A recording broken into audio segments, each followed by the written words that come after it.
আমাদের শ্রুতি নাটক শেষ অশ্রুবিন্দু, এটি আমাদের নিজেদেরই রচনা।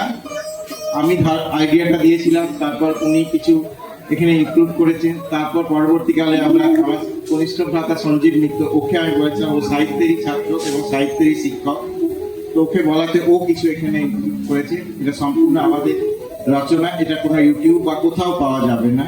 আজকে আমরা প্রথমবার পারফর্ম করব শেষ অশ্রুবিন্দু। মন দিয়ে শুনবেন।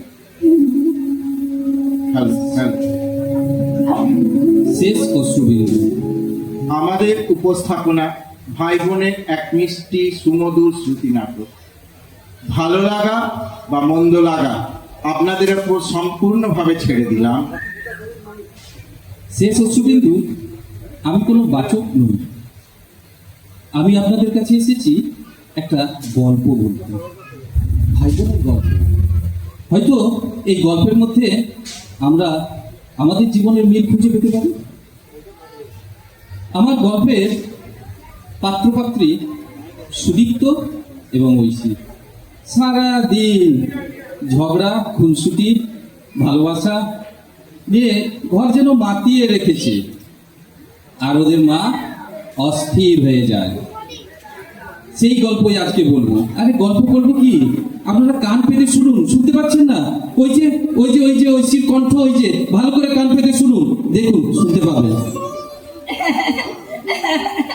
দাদা, এই দাদা, কাকু আমার জন্মদিনে ব্যাঙ্গালোর থেকে এত সুন্দর পুতুলটা এনে দিল, তুই সেটাকে খারাপ করে দিলে। দুদিন আগে মার্বেল খেলবি বলে আমার টেডি বিয়ারের চোখ দুটো উবড়ে নিলি, তখন কিচ্ছু বলিনি। এখন এখন আবার অত সুন্দর পুতুলটাকে ভেঙে দিলে। মা দেখো দেখো, তোমার সাদের ছেলের কাণ্ড দেখো, আমার অত সুন্দর পুতুলটা ভেঙে দিল। আরে বাবা, ভেঙেছি তো কি হয়েছে? আচ্ছা কাঁদিস না, ভাই আছে না। বড় হয়ে যখন চাকরির জন্য আমি বিদেশে যাব, তখন এর থেকে অনেক ভালো পুতুল, যেটা হাত পা নাড়বে, কথা বলবে, সেরকম পুতুল এনে দেবো। এখন বোনটি আমার, চুপ কর প্লিজ, চুপ কর। সত্যি দাদা, সত্যি সেরকম হয় নাকি? তাহলে কিন্তু খুব মজা হবে। এই দেখুন, ওদের এই খুনসুটি শুনে ভেতর থেকে মা ছুটে আসছে। তোরা আবার দুটোতে মিলে ঝগড়া লাগিয়েছিস? আর ভালো লাগে না বাবা, সারাদিন কাজ করার পর দুপুরে যে একটু গড়াবো তারও উপায় নেই। দাঁড়া দাঁড়া, অনেকদিন পিঠে মার পড়েনি তো, দেখাচ্ছি মজা। এই মা আসছে, মা আসছে, চল চল চল, পালাই পালাই, বাগানে পালাই, চল চল চল। সময় থেমে থাকে না, কথায় আছে সময় চলিয়া যায় নদীর স্রোতের পায়। সেই সময়ের কালে সুদীপ্ত ও ঐশী অনেকটা বড় হয়েছে। সুদীপ্ত পড়ে ইঞ্জিনিয়ারিং, আর ঐশী এবারে মাধ্যমিক দেবে। দাদা, এই দাদা, আমার ফোনের চার্জারটা দে, কাল থেকে খুঁজে পাচ্ছি না। এখানেই তো ছিল, এক্ষুনি আমার অনলাইনে ক্লাস শুরু হবে। বলি, আমার জিনিস হাত না দিলে তোর কি শান্তি হয় না? আমি কখন তোর চার্জার নিলাম? বারে, চার্জারটা বুঝি উড়ে গেল, না ভূত এসে নিয়ে গেল? হতেও পারে, তবে জানিস তো আমার মতো ভূতও কিন্তু তোর জিনিস চুরি করতে খুব ভালোবাসে। ও আচ্ছা আচ্ছা, আমার জিনিসগুলো নিতে খুব ভালো লাগে, তাই না? এরপর যখন সত্যি সত্যি আমি থাকবো না, তখন বুঝবি আমার আর আমার জিনিসপত্রের কত দাম। ও অমনি রাত, পাগলি মেয়ে, তুই না থাকলে শুধু জিনিস কেন, আমার জীবনটাই যে ফাঁকা হয়ে যাবে রে। মা ভেতর থেকে ডাক দিলেন। তোরা সকাল সকাল আবার শুরু করলি? বলি এক দণ্ড ছেড়ে থাকতেও পারবি না, আবার একসাথে হলেই চিৎকারে হাট পাটাবি। অনেক হয়েছে। এবার দুজনে তাড়াতাড়ি এসে জল খাবার খেয়ে আমাকে উদ্ধার করো। আমার এখন অনেক কাজ পড়ে আছে। এর মধ্যে বেশ কয়েক বছর পেরিয়ে গেছে, সময় বদলেছে। এখন ভাই বোন দুজনের জীবনে এসেছে ব্যস্ততা। দাদা সুদীপ্ত পরীক্ষায় ভালো রেজাল্ট করে চাকরি সূত্রে থাকে বিদেশে। ভাই বোনের দেখা সাক্ষাৎ আর হয়ই না, যোগাযোগ ওই শুধু ফোনের মাধ্যমে। সুদীপ্ত কাজে ব্যস্ত থাকার জন্য ফোন করার সময় পায় না, ঐশী মাঝে মধ্যে ফোনের মাধ্যমে খবর নেয়। হ্যালো দাদা, অনেক দিন তোর কোনো খবর পাইনি, ব্যস্ত নাকি রে? না না, সেরকম কিছু না রে। বল কেমন আছিস? মা বাবা কেমন আছে রে? সবাই ভালো আছে, তুই কেমন আছিস? আচ্ছা বল তো দাদা, কতদিন তোকে দেখিনি, আর এবার তো জন্মদিনেও এলি না। কি করি বল, বিদেশে এসে খুব ব্যস্ত হয়ে পড়েছি। একে বিদেশ, তার উপর নতুন চাকরি। তোর খবর একেবারেই নিতে পারি না, কিন্তু জানিস প্রতি মুহূর্তে তোর কথা মনে পড়ে। ছেলেবেলার প্রতিটি ছবি চোখের সামনে ভেসে ওঠে, তখন তোর জন্য মনটা খুব খারাপ হয়ে যায় রে। মনে হয় ছুটে চলে যায় আমাদের সেই ছোট্ট গ্রামের ছোট্ট বাড়িতে, ছোট্ট বোনের কাছে।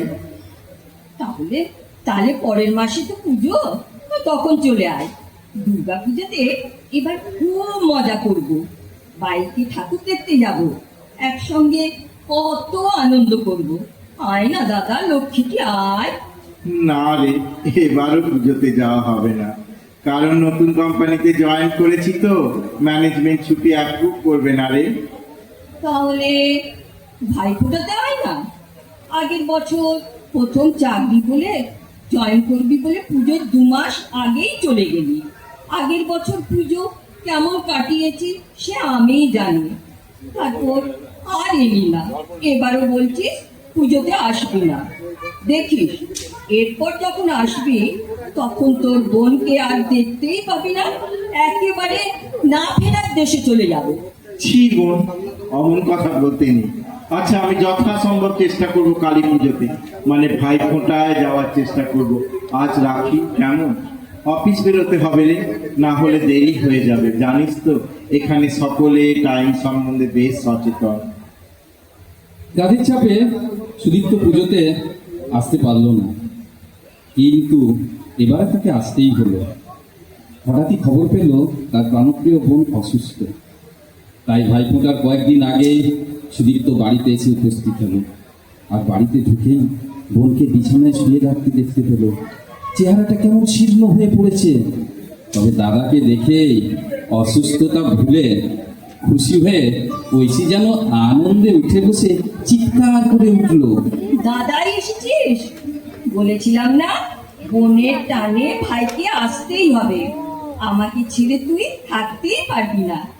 মা দেখো, তোমাকে বলেছিলাম না দাদা ঠিক আসবে।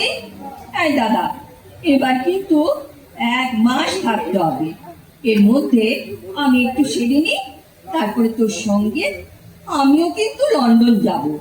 তুই বলেছিলি ওখানে গিয়ে প্যারিসের সব ভালো ভালো জায়গা ঘুরে ঘুরে দেখাবি। Eiffel tower, Louvre museum, Notre Dame গির্জা, সেন নদী, ভার্সাই প্যালেস, তারপর আমার ফেভারিট হিরো হ্যারি পটারের দেশ, আরো আরো কত কি। হ্যাঁ হ্যাঁ, যাবো তো। তুই এবার একটু শান্ত হ না, পরে সব কথা হবে। জানিস আমি তোর জন্য তোর পছন্দের কত জিনিসপত্র এনেছি, সেগুলো বুঝি দেখতে হবে না? আচ্ছা, তোর মনে আছে ছোটবেলায় তোর প্রিয় পুতুলটা ভেঙে দিয়েছিলাম, তখন তুই কত কেঁদেছিলিস? আমি বলেছিলাম যখন দেশের বাইরে চাকরি করতে যাব তখন স্পেশাল হাত পা নাড়া কথা বলা পুতুল এনে দেবো। সেটা এনেছিলে। তারপর তোর পছন্দের আরো অনেক কিছু। বাহ বাহ, আমার যে কি ভালো লাগছে কি বলবো। বাবা মা তো আমাকে সবসময় শুয়ে থাকতেই বলে, বেশি কথা বলতে মানা করে। দেখ দাদা, আমার সব কষ্ট একেবারে ঠিক হয়ে গেছে। এবার আমি তোকে ভাইফোঁটা দেব, খুব আনন্দ করব। বাবা মার কথা আর শুনবো না। তুই তো বলিস ভাই আছে না? এই তো আমার ভাই চলে এসেছে। এবার তোর সাথে বাইকে ঘুরবো। কতদিন ঘর থেকে বেরোয়নি। দাদা দাদা এবার তুই ভেতরে যা, বাবার সাথে দেখা করে আয়। ওনারা অনেকক্ষণ অপেক্ষা করছে। আমি ততক্ষণ একটু বিশ্রাম নিই। এর কয়েকদিন পর ভাইফোঁটার দিন। ঐশী মহা আনন্দে দাদাকে ফোঁটা দিচ্ছে আর বলছে, ভাইয়ের কপালে দিলাম ফোঁটা, জমের দুয়ারে পড়লো কাঁটা। ঠাকুর আমার এই প্রাণের অধিক দাদাকে খুব ভালো রেখো। আমি আর কিচ্ছু চাই না। আমার পরমায়ু দিয়ে ওকে বাঁচিয়ে রেখো ঠাকুর। ওর উপর বাবা মায়ের অনেক ভরসা। ও যেন অনেক অনেক উন্নতি করতে পারে। ঐশী কথাগুলো শেষ করতে পারে না। অনেক অনেক কথা সে বলতে চায়, কিন্তু পারে না, অসুস্থ হয়ে পড়ে। সুদীপ্ত বাবা ও মা সবাই মিলে ঐশীকে হাসপাতালে ভর্তি করে। সুদীপ্ত ডাক্তারের সঙ্গে কথা বলায় ব্যস্ত। ডাক্তারবাবু, বোনকে কেমন দেখলেন? ও বাঁচবে তো? অবস্থা খুবই জটিল। আমরা যথাসাধ্য চেষ্টা করছি। দেখুন, ওকে এখন কিন্তু আনন্দে রাখতে হবে। প্রিয়জনের সাপোর্টটাই একমাত্র ওষুধ। আপনারা এখন ওকে ছেড়ে কোথাও যাবেন না। সুদীপ্ত ঐশীর বেডের কাছে গেল। দাদা দাদা এসেছিস? এই তো আমি এসেছি। তোকে ছেড়ে কি থাকতে পারি? আমি আর কোথাও যাব না, তোর কাছেই থাকবো। আয় দাদা, আমার কাছে এসে বস। ছোটবেলায় তুই বলতিস না ভাই আছে না? এখনো সেরকম করে বলবি তো? ভাই তো আছে, সব সময় আছে। ভাই তোর পাশেই আছে রে। এতক্ষণে আমার খুব শান্তি লাগছে। ঘুমে চোখ জুড়িয়ে আসছে। আমার ভীষণ ঘুম পাচ্ছে। ছোটবেলার সব ঘটনা মনে পড়ে যাচ্ছে। সেই গানটা একবার শোনা না দাদা, যেটা আমরা দুজনে মিলে গাইতাম। খুব শুনতে ইচ্ছে করছে। বেলা তুলেছি দুলেছি দোলা। কি হলো বোন, কথা বলছিস না কেন? আমি তো তোর কাছেই রয়েছি। ও বাবা, মা দেখো না, বোনকে কথা বলতে বলো। এই তো দেখ না, ভাই আছে না? তুই একবার আমার সঙ্গে কথা বল। বোনটি আমার, তোকে ছেড়ে আর কোথাও কোনোদিন যাব না। ঐশী কথা বল, কথা বল বোন আমার, কথা বল। জন্মিলে মরিতে হবে, অমরকে কোথা পাবে। ঐশীও দাদাকে ছেড়ে চলে গেল। জানি না সুদীপ্ত বোনকে ছেড়ে এবার থাকবে কি করে। সময় তার উত্তর দেবে। সময়ের উপর সে ভার ছেড়ে দিয়ে আমাদের শ্রুতি নাটক শেষ অশ্রুবিন্দু আজকের মতো এখানে শেষ করছি। নমস্কার। নমস্কার।